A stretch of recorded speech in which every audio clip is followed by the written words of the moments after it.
This video is over approximating irrational number practice problems.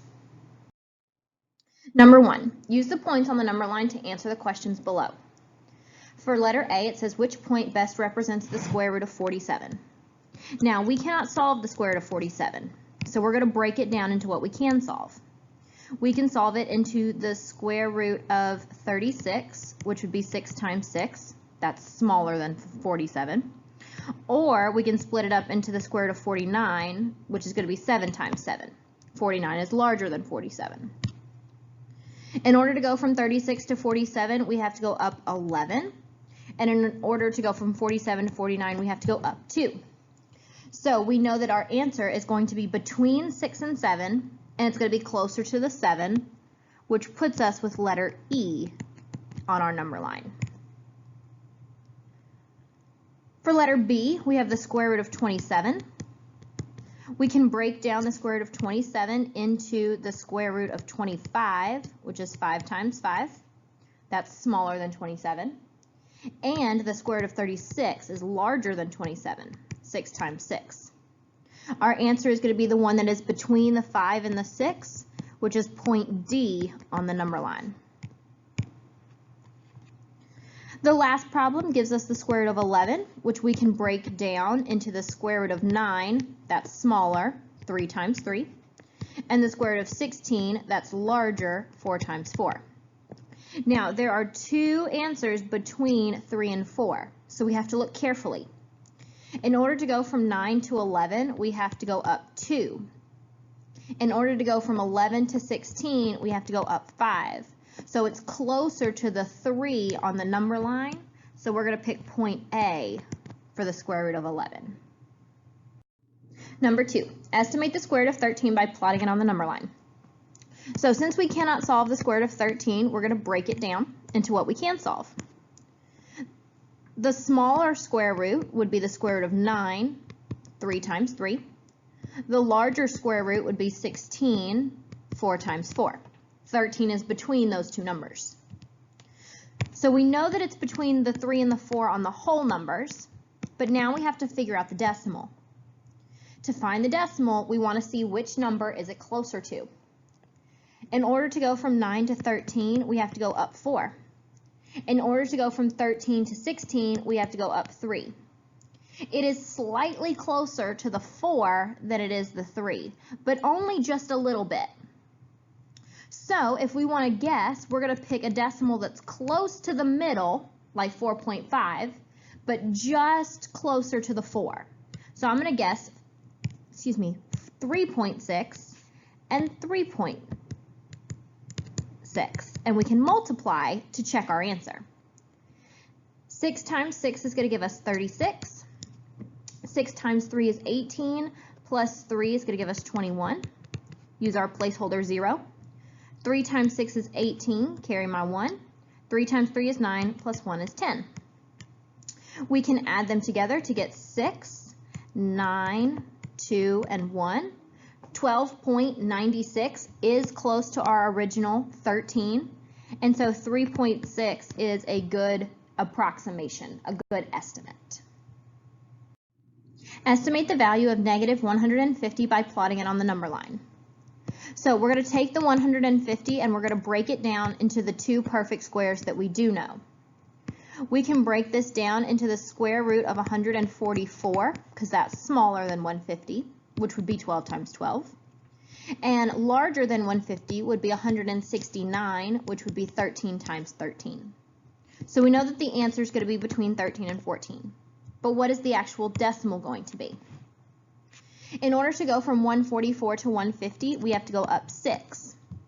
In order to go from 150 to 169, we have to go up 19. We're going to be closer to the 12 than we are the 13. So to pick a guess, we can guess 12.3 times 12.3 and multiply it to check our work. Now, 3 times 3 is going to give us 9. 3 times 2 gives us 6. 3 times 1 gives us 3. We're done with the 3 values, so we put our placeholder. 2 times 3 is 6. 2 times 2 is 4. 2 times 1 is 2. We're done with the 2, so we put down 2 placeholders. 1 times 3 is 3, 1 times 2 is 2, 1 times 1 is 1. We add up our sides, 9, 6 and 6 gives us 12, so we carry the 1. 3 and 4 gives us 7, plus 3 again gives us 10, plus 1 gives us an 11. 2 and 2 is 4, plus 1 is 5, and then 1. We ended up with 151.29. 151 is close to 150, and so we know that 12.3 is an approximation, a good estimate. The last piece of information is to put this negative sign back into our numbers. So it's going to be between negative 12, excuse me, I wrote that wrong originally. Our numbers should be between negative 12 and negative 13 because that was what we got down originally. And our final answer is going to be about negative 12.13. Number 4, Miranda bought a square frame that has an area of 30 square inches. What is the approximate side length of the frame? So, since we cannot solve the square root of 30, we're going to break it down into the square roots that we can solve. The square root of 30 can be broken down into the square root of 25, which is smaller, 5 times 5, and the square root of 36, which is larger, 6 times 6. Now, to find out where our decimal is going to be closer to, we want to see how far apart we are. To go from 25 to 30, we have to go up 5. To go from 30 to 36, we have to go up 6. So they're very close together. We can choose an approximation that is close, so let's just say 5.4, because that's closer to the 5, but still relative in the middle. And then we can multiply it to check our answer. 4 times 4 is 16. 4 times 5 is 20, plus the 1 is 21. Put in our placeholder 0. 5 times 4 is 20. Carry the 2. 5 times 5 is 25, plus 2 is 27. Add it up into 6192. So 29.16 is close to the original 30. And so our approximation is going to be 5.4. For number 5, it says Tristan wants to build a square garden in his backyard. If the garden is going to be 64 feet squared, how many feet of material will he need for the perimeter of the garden?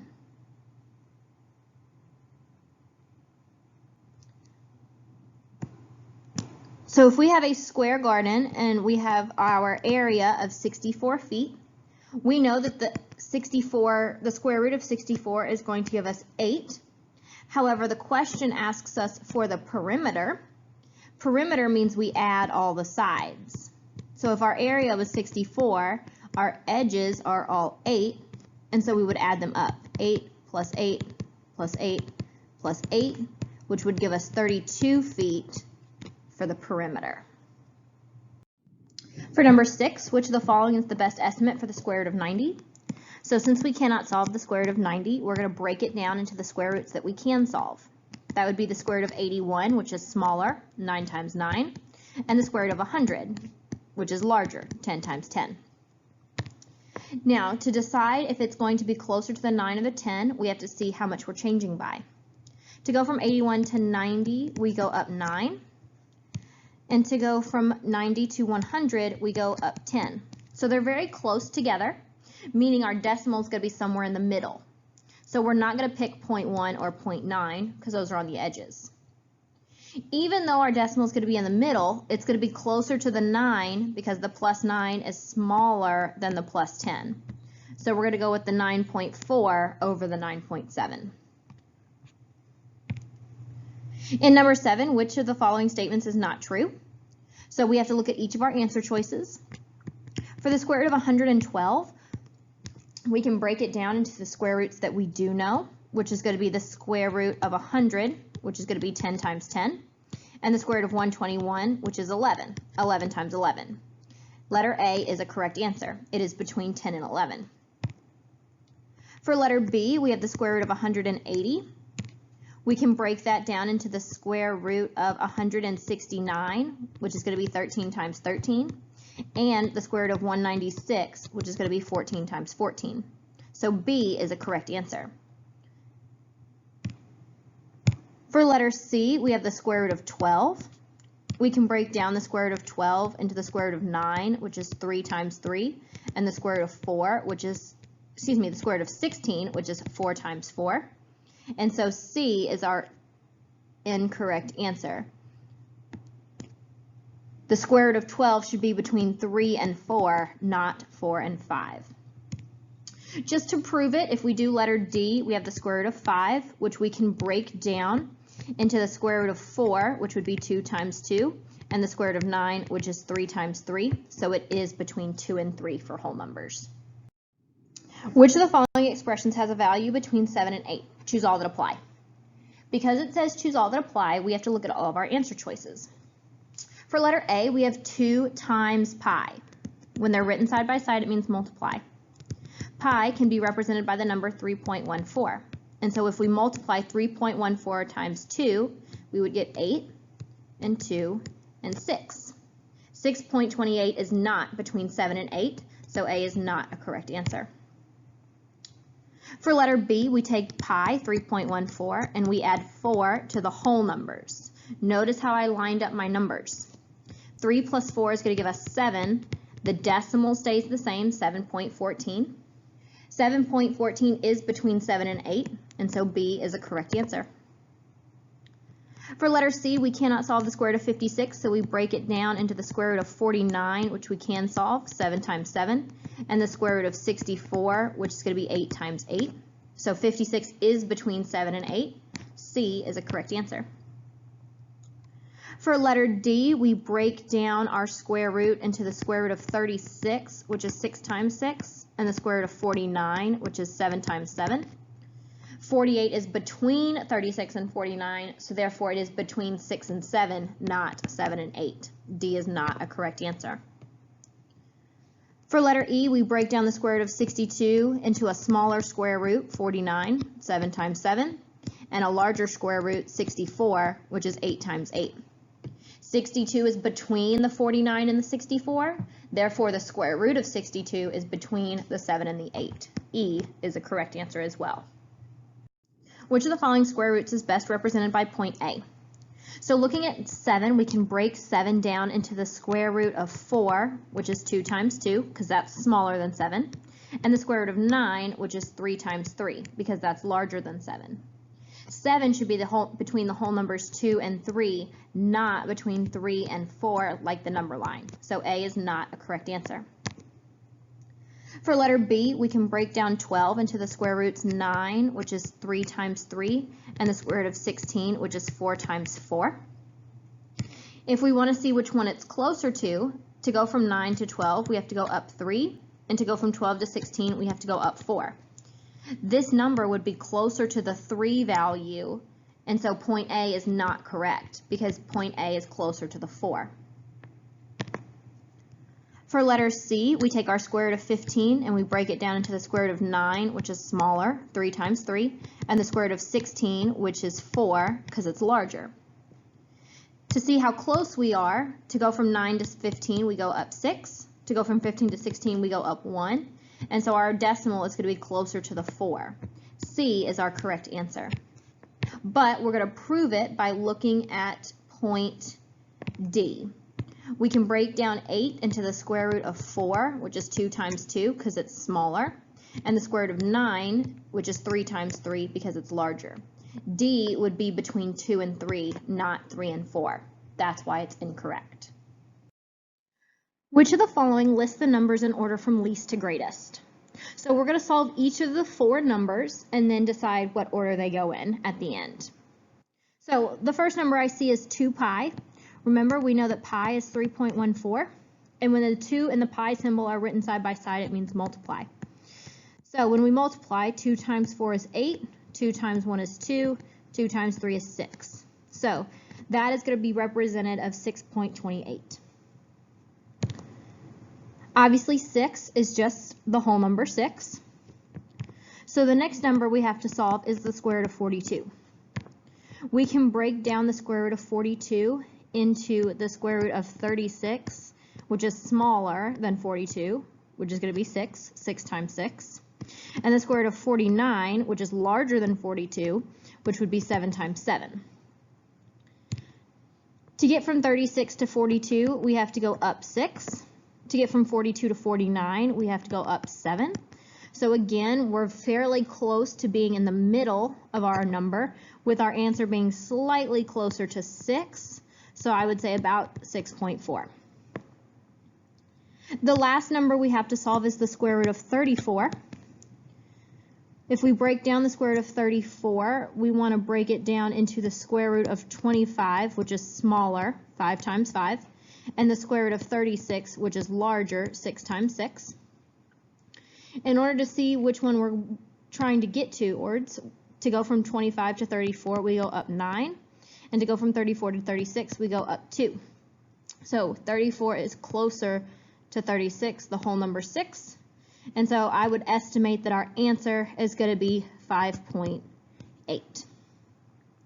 Now we're going to put the numbers in order from least, meaning the smallest. So the smallest is going to be the 5.8, which is the square root of 34, which is going to go first.